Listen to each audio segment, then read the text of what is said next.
하나님의 백성이 되었으니 하나님의 나라를 위함으로 하나님께서 주시는 복을 받고 누리고 전하는 분들이 다 되시기를 주 예수 그리스도의 이름으로 축원합니다.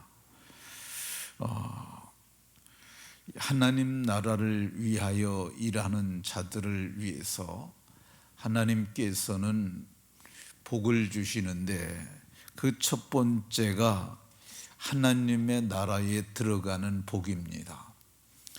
하나님의 나라에 들어가는 자는 들어가려면은 성경은 거듭나야 한다고 말씀합니다. 거듭나지 아니하면 하나님 나라를 들어갈 수 없느니라. 예수님께서 친히 말씀하신 말씀이에요. 근데 하나님의 나라를 위하여 일하는 자들은 이미 거듭난 자들이죠. 그러니까 이미 저들은 하나님의 나라에 들어갈 수 있는 자격을 얻은 겁니다.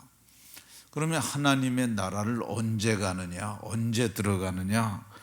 하나님의 나라는 믿을 때, 믿음으로 말미암아 하나님의 나라를 들어가는 겁니다.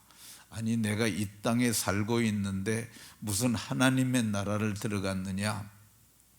이렇게 생각할 수 있는데요, 아닙니다. 믿는 자들은 이미 하나님의 나라에 들어간 겁니다.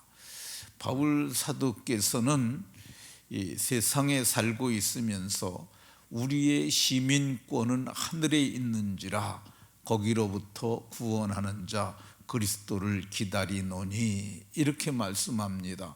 그러니까 이 땅에 살고 있으면서 이미 시민권을 가진 거예요.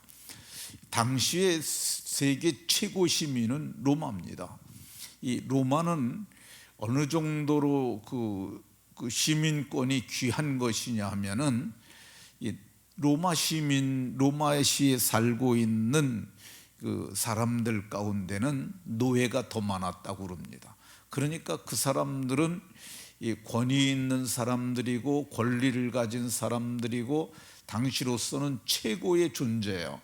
그런데 로마 시민권을 가진 바울 사도께서 로마 시민권을 자랑하지 아니하고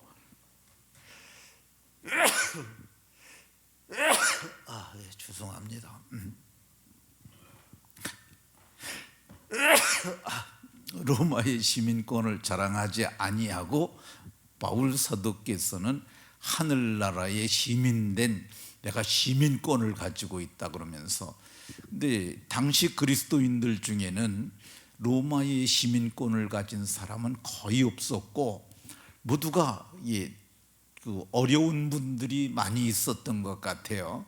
그런데 바울 사도께서는 우리가 보기에는 로마 시민권이 더 귀한데 사도는 우리의 시민권은 하늘에 있다고, 그건 나도 갖고 있고 당신들도 갖고 있는 것이라고 말하면서 그거를 자랑했던 것 볼 수가 있습니다.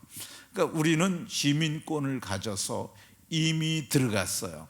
그러나 아직 그분의 나라에 들어가지는 않은 거야. 이미 들어간 증거로 로마서 14장 17절에 보면 하나님의 나라는 오직 성령 안에 있는 의와 평강과 실학이라고 이렇게 말씀합니다. 하나님의 나라는 의와 평강과 실학이라고 말하는데 이 하나님 나라는 이 의와 평강과 실학의 하나님 나라는 내세에서 이루어지는 것이 아니라 현세에서 우리 심령에 이루어지는 그 복입니다. 이 하나님 나라를 위하는 자는 어떤 복이 있느냐?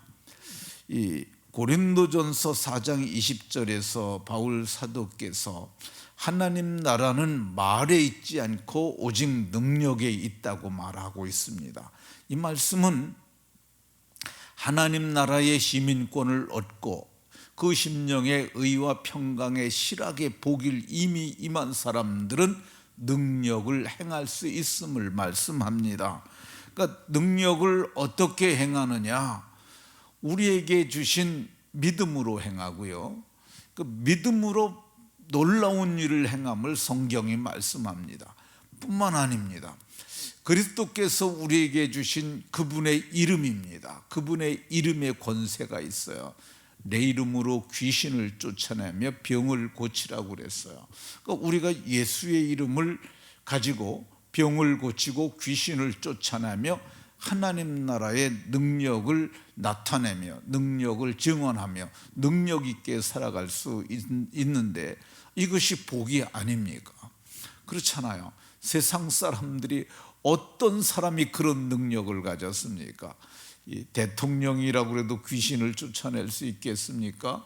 대통령에게도 믿지 않느냐면 그에게 예수의 이름이 있지 않지 않습니까? 그런데 성경은 하나님 나라에 이미 들어간 자들에게는 능력이 있음을 이렇게 말씀합니다. 뿐만 아닙니다.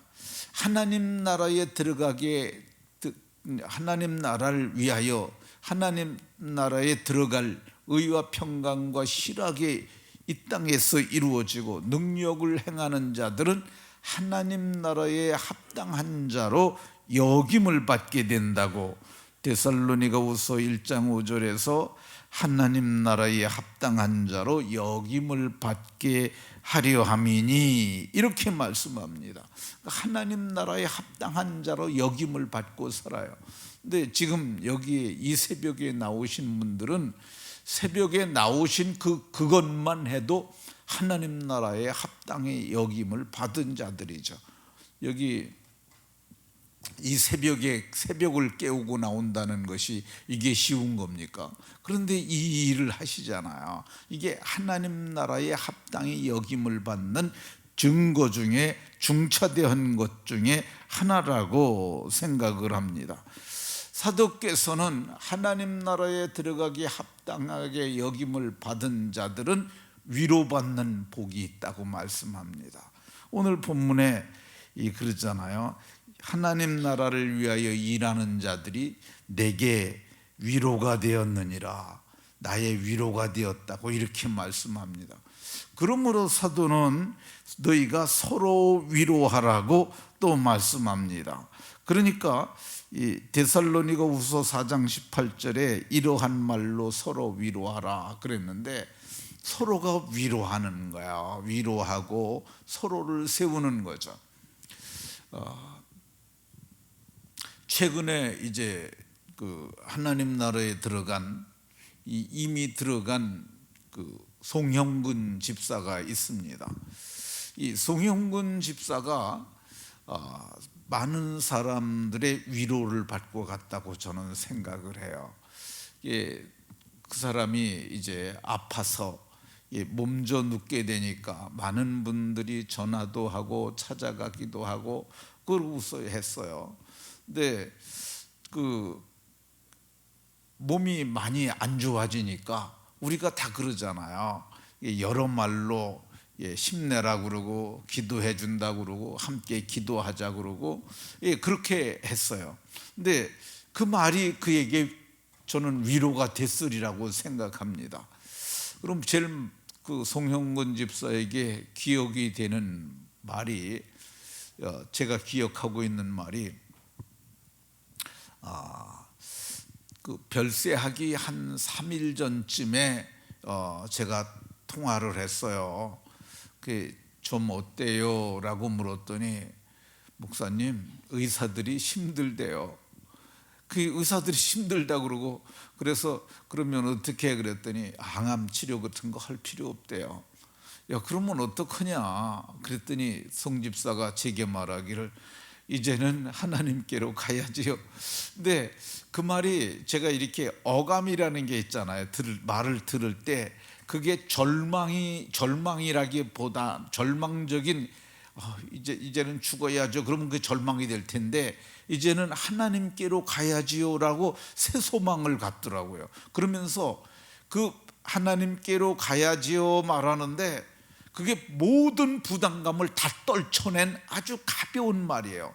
그래서 제가 아이고 이제 믿음을 가지고 그래 그 가는구나. 그래서 제가 그랬어요. 그래 우리에게는 소망이 있지. 그러니까 우리 함께 기도하자. 그래서 기도하고 저를 위로했어요. 근데 우리가 이 땅에 살아가는 동안 힘든 일을 겪어도 오늘 성경이 그러잖아요. 합당한 자로 여김을 받은 자는 위로를 받는다 그러고, 그리고 중요한 게 있는데요, 이게 끝이 아니라 우리가 이 세상을 떠나가게 되면 나라를 물려받습니다. 성경에 이 고린도전서 6장 9절에 보면 불의한 자가 하나님의 나라를 유업으로 받지 못할 줄을 알지 못하느냐. 이 말이 뭐냐면 불의한 자는 못 받지만은 의로운 자는 받는다는 뜻이거든요. 고린도전서 6장 10절에도 보면 탐욕을 부리는 자나 술 취하는 자나 속여 빼앗는 자들은 하나님 나라를 유업으로 받지 못하리니, 이 말의 반대 국면에는 도적질하지 아니하고 탐욕 부리지 아니하고 경건하게 사는 자들은 하나님 나라를 유업으로 받을 것이니, 그런 뜻입니다. 갈라디아서 5장 21절에도 투기하고 술 취하고 방탕한 자는 하나님 나라를 유업으로 받지 못할 것이요.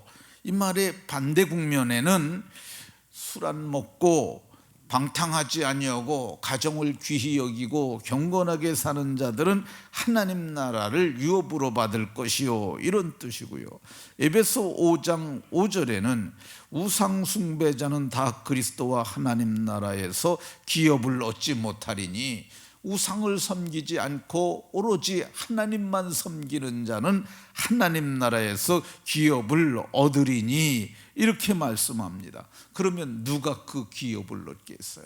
오늘 성경에 그러잖아요. 이들만이 하나님 나라를 위하여 역사하는 자, 나라를 위하여 일하는 자들이 하나님 나라를 유업으로 받습니다.